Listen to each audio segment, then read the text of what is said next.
Բարեկամներս Պողոս առաքյալը գրել է հզոր եւ ազդեցիկ խոսքեր։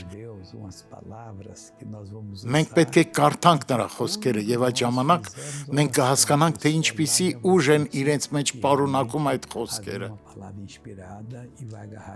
Գաղատացիներին ուղված նամակի 1:3-ում նա ասում է.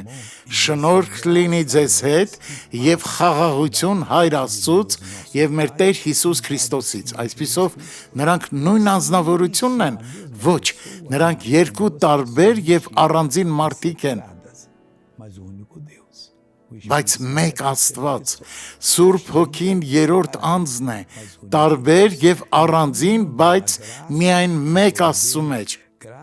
Եվ ինչու Սուրբ Հոգու մասին չի խոսվում, որովհետև Սուրբ Հոգու առաքելությունը լույս սփռելն է, այն հայտնի դարձնելն է, որ նրանք խաղաղություն շնորհեցին,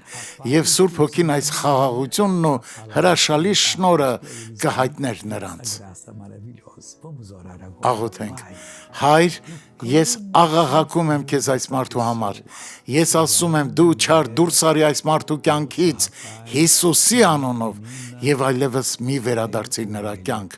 եւ դու ասում ես ես հավատում եմ, ես նույնպես բարեկամս։